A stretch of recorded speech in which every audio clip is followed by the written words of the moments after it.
Hello, dear students of English 3. Welcome to your session 8 of the class.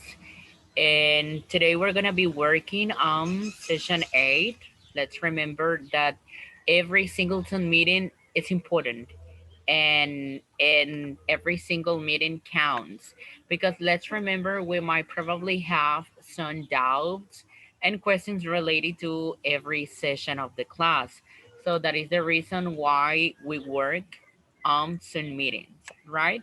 So today we're going to be working on session 8 based on unit 4. I really like hip hop.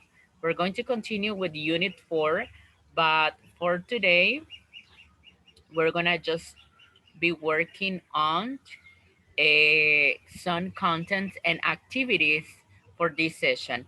As in every single Zoom meeting, we have an introductory, as in every single session, we have an introductory video that actually provide us general ideas about the different contents and activities that we're gonna be focused on. Let's take a quick look at it.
Okay, so for today, we're gonna be basically working on invitations and English, right?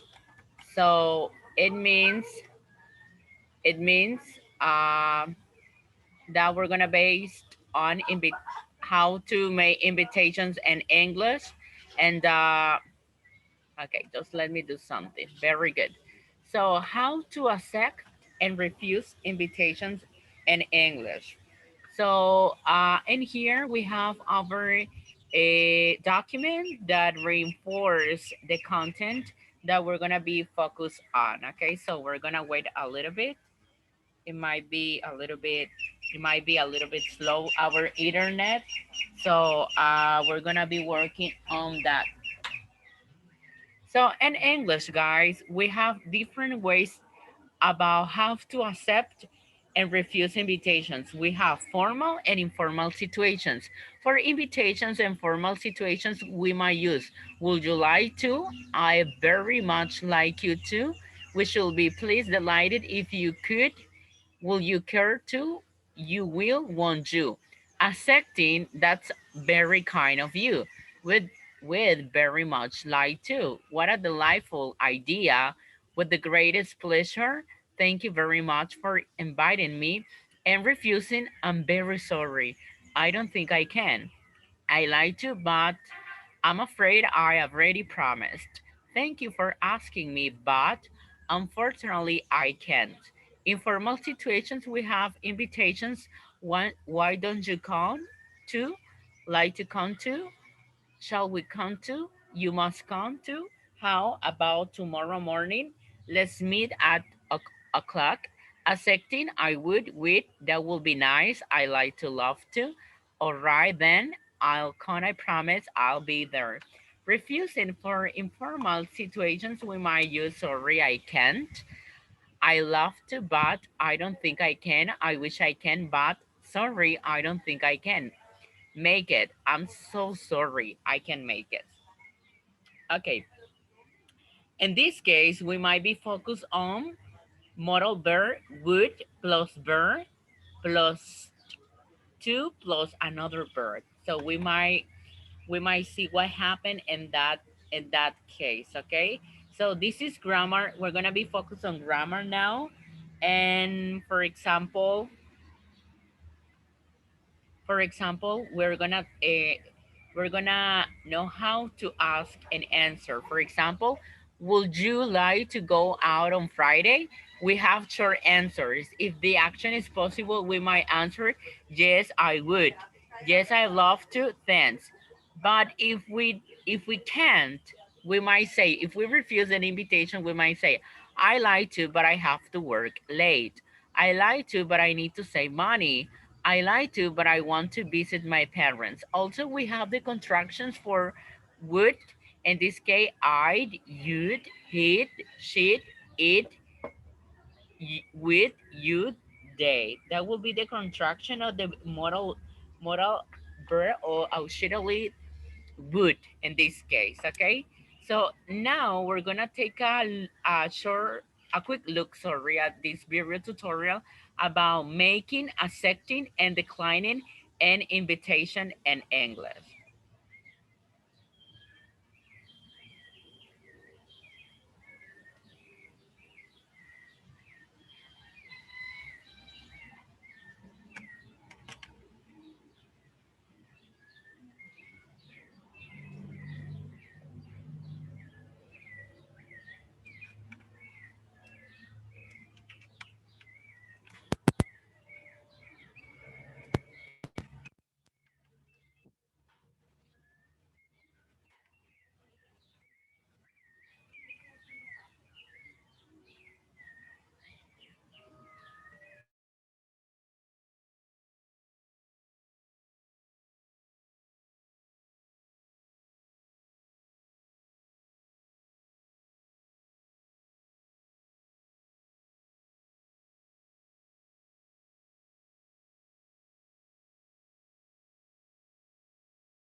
So thank you very much for your attention. In this video tutorial, we just have kind of an explanation about how to make accept and decline an invitation, right? Making is the interrogative part.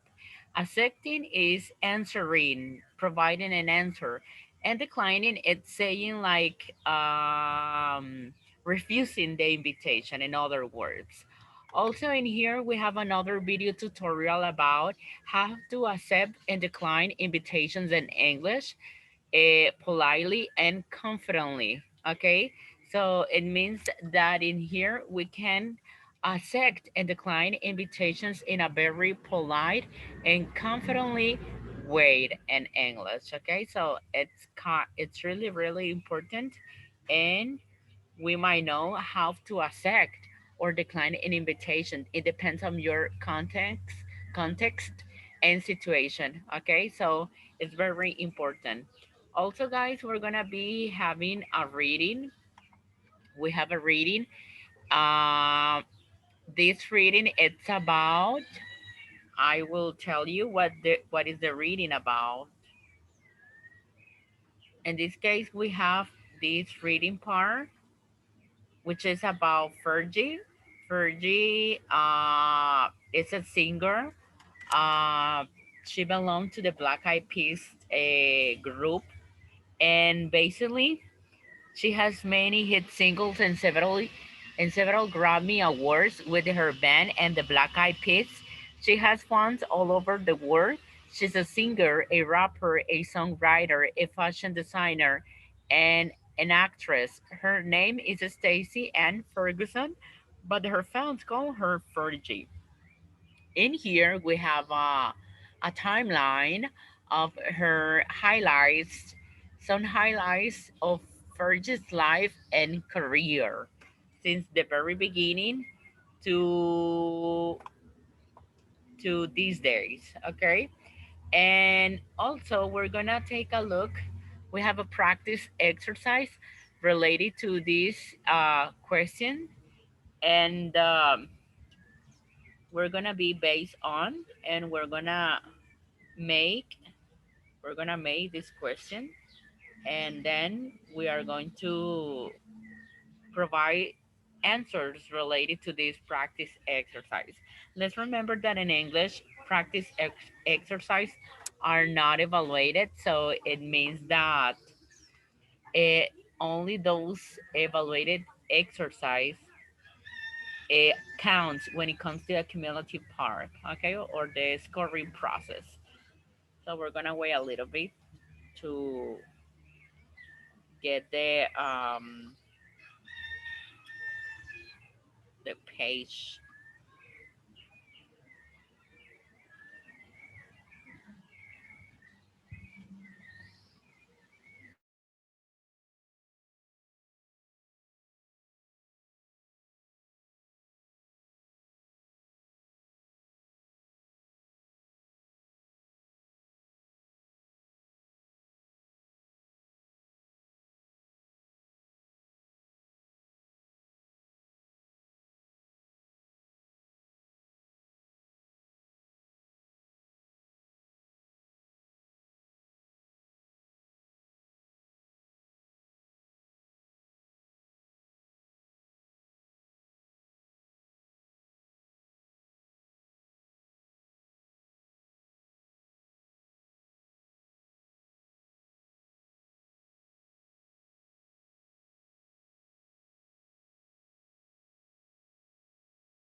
Okay, once that we have read the reading, the article about Fergie, we're gonna get answer. We're gonna provide some answers to these questions. When was Fergie born? Fergie was born on March 27. On March 27.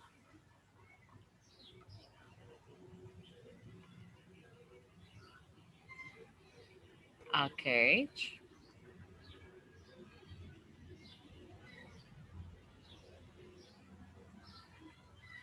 Okay. What was the names of Fergie's all-female band? Which is the second question. Uh,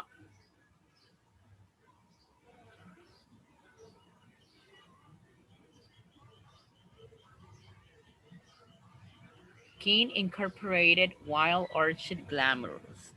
Fergie starts acting doing the voice of Sally in the Peanuts cartoons. She also stars in the popular TV show Kids Incorporated. Uh,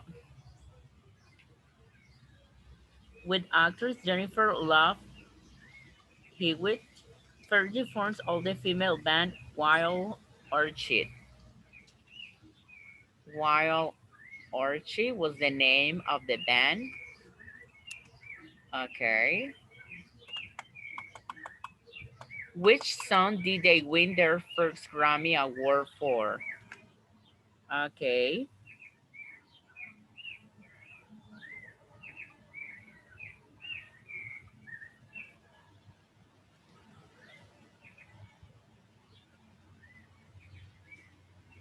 Let's get it started. That is the answer for question number 4.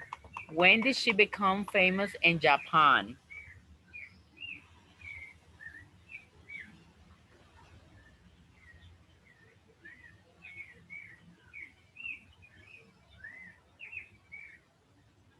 In 2008.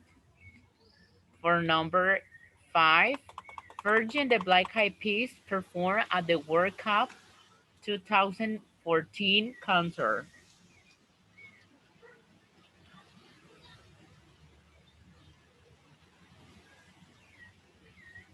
That is false. And we are going to submit our answers. Now we are going to submit them.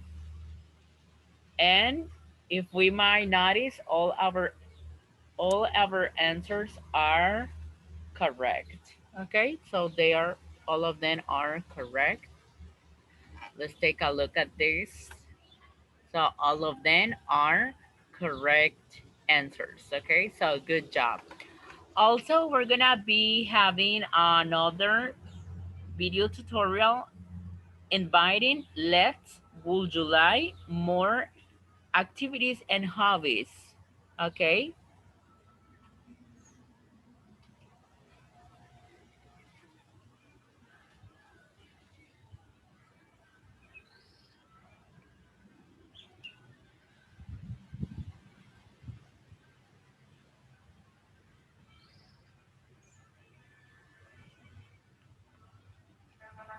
and here we have the grammar explanation about how to accept and refuse in English. Okay, this is really important. I mean, this is the base part where you guys can learn how to do it, right?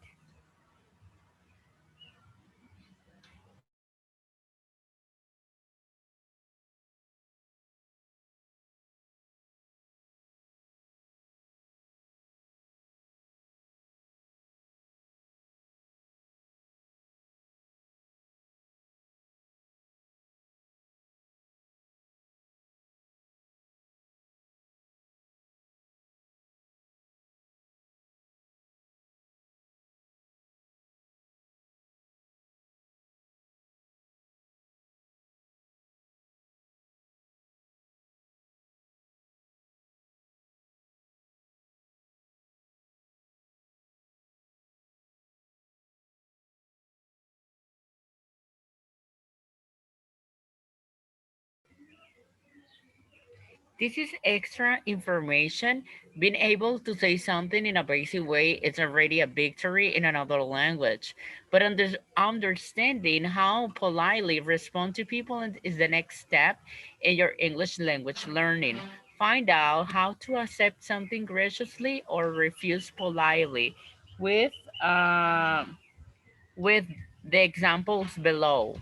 Formal acceptance refusal. Would you like a piece of chocolate? Thank you. Yes, I would. Accepting. Refusing. No, thank you. I love some. Thank you. Accepting. Refusing. Thank you. Thank you, but I'm all right.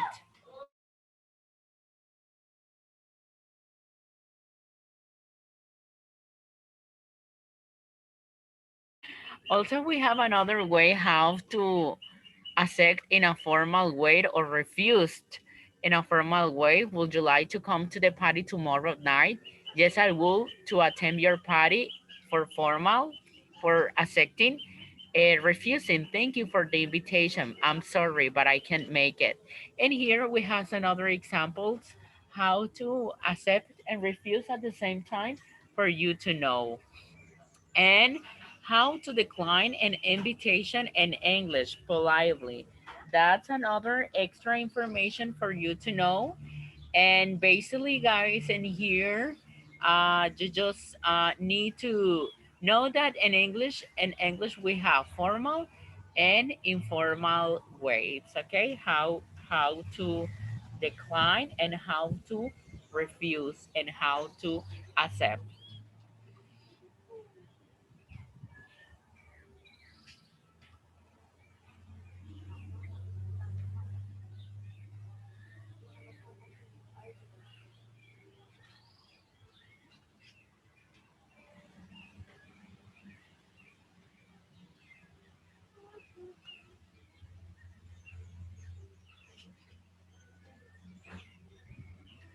How to decline an invitation in English politely. Uh, Accepting an invitation in English is easy. All you need to do is to let the host of the event know that you are able to attend.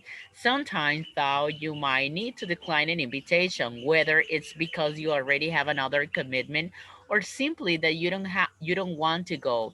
You need to let the host know in a way that won't upset him or her. It sounds tricky, but it's actually quite simple as long as you follow these guidelines. Then the host. Start by thanking the host for the invitation using a phrase like, "Thank you so much for the invitation. I really appreciate it and it means a great deal." Apologize for declining. You can say something like, "Sorry, I can't attend," or "I'm afraid I'm not able to come." This expression work equally well in spoken or written English, so you could use them on the phone or in email. Explain why you can attend. There are a lot of reasons why you might not able to attend, why you might not why you might not be able to attend an event. If have already accepted another invitation to an event, at the same time you can say, "I have already got something." Also send a gift or card and so on. As well, we're gonna have an exercise that is going to be evaluated. Choose the correct answer. So for this session, for this evaluated exercise, you are going to collect, you are going to circle the right, the correct answer. You're going to choose, you are going to choose the correct answer for this exercise, okay?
Okay, for this exercise, you just need to choose the correct answers.